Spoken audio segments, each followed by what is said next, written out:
Olá, seja bem-vindo à videoaula do Módulo 2, Fundamentação Teórica das Altas Habilidades Superdotação.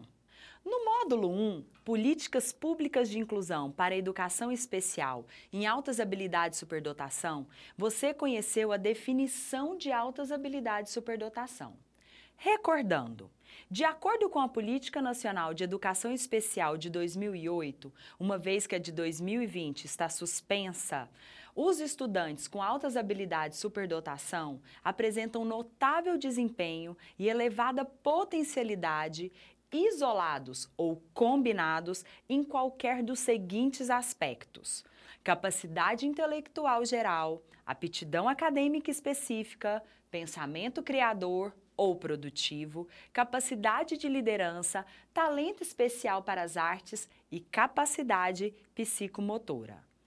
Já que estamos falando sobre altas habilidades superdotação, é preciso conceituar inteligência, que pode ser definido como a capacidade mental de raciocinar, planejar, resolver problemas, abstrair e compreender ideias, linguagens e aprendizagens.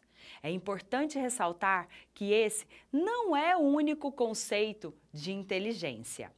Por exemplo, Gunther e Freeman conceituam inteligência como sendo uma maneira individual de organizar e usar conhecimento, a qual depende do ambiente físico e social onde se vive.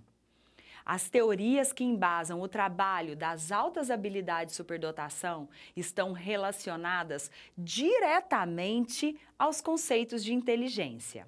São elas: Teoria dos Três Anéis, de Joseph Renzulli, Teoria das Inteligências Múltiplas, de Howard Gardner e Teoria Triádica de Inteligência, de Robert Sternberg. Neste slide, temos a Teoria dos Três Anéis, que é a principal teoria que embasa o trabalho das altas habilidades superdotação e foi criada por Joseph Renzulli, um renomado pesquisador e diretor do Centro Nacional de Pesquisa sobre Superdotação e Talento da Universidade de Connecticut, nos Estados Unidos. Para Renzulli, a superdotação está relacionada ao comportamento humano e sua teoria é composta por 3 traços humanos representados por 3 anéis.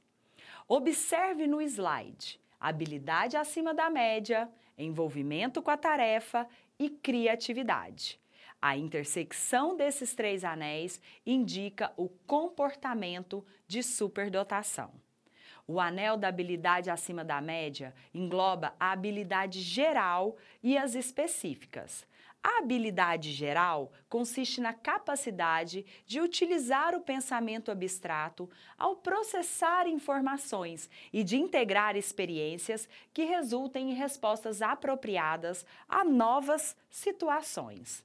Em geral, são medidas em testes de aptidão e de inteligência.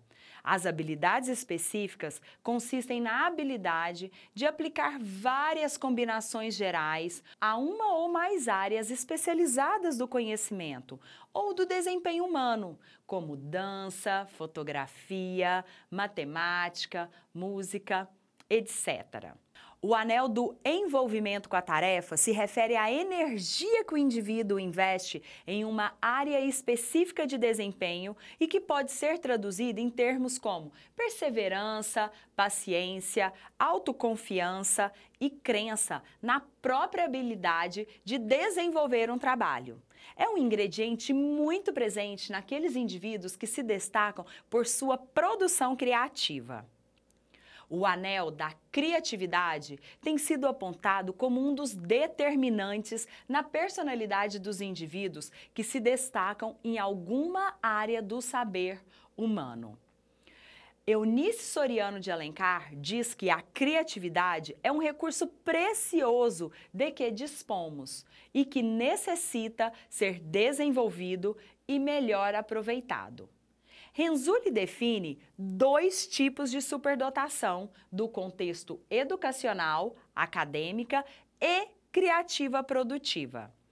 A superdotação do contexto escolar, acadêmica compreende aqueles sujeitos que se saem bem na escola, aprendem rapidamente, apresentam um nível de compreensão mais elevado e que tradicionalmente são selecionados para participar de programas especiais para superdotado. A superdotação criativa produtiva diz respeito àqueles aspectos da atividade humana na qual se valoriza o desenvolvimento de produtos originais. Os elementos importantes para a superdotação são heterogeneidade e multipotencialidade, influências da genética e do ambiente, experiências cristalizadoras, estágios do desenvolvimento do talento. A heterogeneidade se refere à riqueza da diversidade, ou seja, as habilidades elas não acontecem de forma simultânea ou em graus semelhantes. A multipotencialidade é um termo usado para se referir a pessoas que se destacam em mais de uma atividade ou área de interesse. As experiências cristalizadoras são pessoais e privadas. O sujeito as guarda apenas para si e anos depois se torna consciente dela. Não há como prever quais experiências serão cristalizadas ou não. Os estágios do desenvolvimento do talento são classificados em 3 níveis: latente, emergente e manifesto. Como está exposto no slide e fazendo uma analogia com a semente, latente é quando a habilidade do sujeito ainda está adormecida, não perceptível. O estágio emergente é aquele que requer uma atenção especial e encorajamento para que ele possa desenvolver suas capacidades, assim como quando a semente está germinando e iniciando seu crescimento.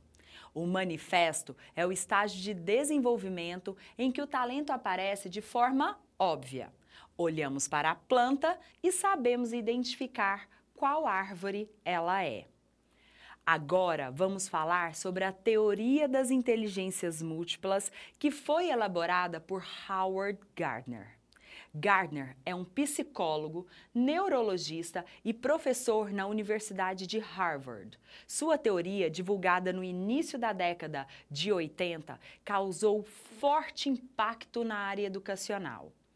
A teoria das inteligências múltiplas propõe a inteligência como habilidades que permitem ao indivíduo resolver problemas ou criar produtos que são importantes num determinado ambiente cultural ou comunidade.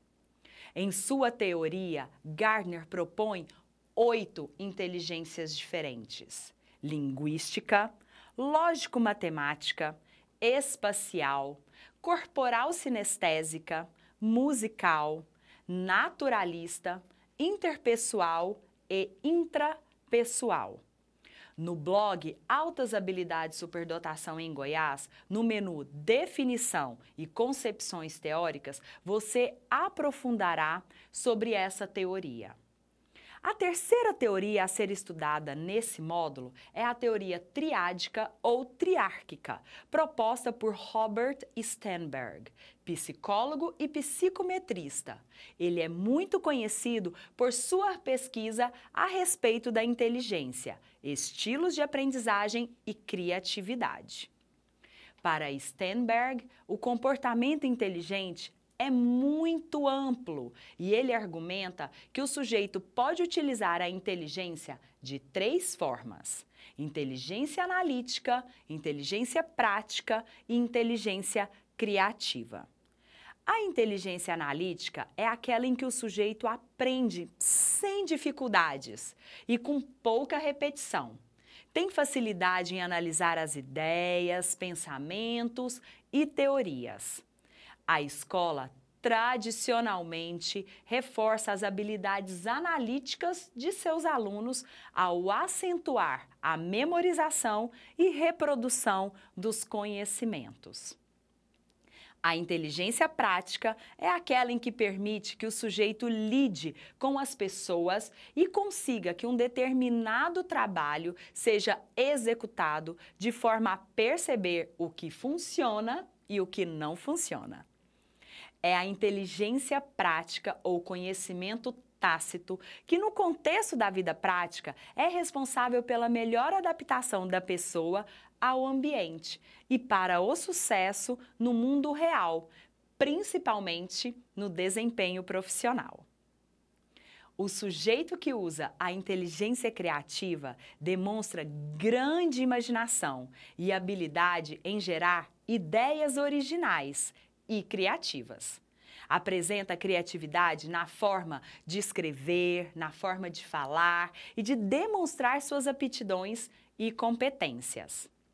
Steinberg enfatiza que diferentes situações requerem diferentes tipos de inteligência. É importante que o professor conheça como o estudante usa a inteligência. Se ele for analítico, provavelmente terá dificuldades com atividades criativas. Enquanto Howard Gardner enfatiza a independência dos vários aspectos da inteligência, Robert Steinberg, em sua teoria triádica da inteligência humana, enfatiza a dimensão na qual eles funcionam juntos. Vamos falar agora a respeito de assincronia no desenvolvimento humano. A reflexão sobre o desenvolvimento humano neste contexto das altas habilidades superdotação nos leva a perguntar: o nosso desenvolvimento é sincrônico ou assincrônico?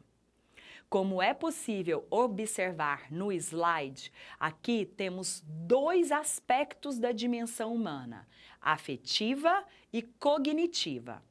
A cognitiva apresenta-se mais desenvolvida em relação à afetiva. Isto comprova o assincronismo. Cada sujeito apresenta assincronismos diferentes. Silverman define o superdotado como um indivíduo que possui um desenvolvimento assincrônico entre habilidades intelectuais, psicomotoras, características afetivas e aspectos do desenvolvimento cronológico. Essa assincronia pode ser traduzida por desenvolvimentos não lineares, característicos do superdotado, e que seriam os geradores de sentimentos de descompasso do indivíduo em relação a si mesmo e à sociedade. Nesse módulo, você terá apenas uma atividade avaliativa, que é um questionário objetivo composto por 5 questões acerca das 3 teorias estudadas. Fique sempre atento às datas de início e término do módulo, principalmente para o envio das suas atividades avaliativas. Ótimos estudos!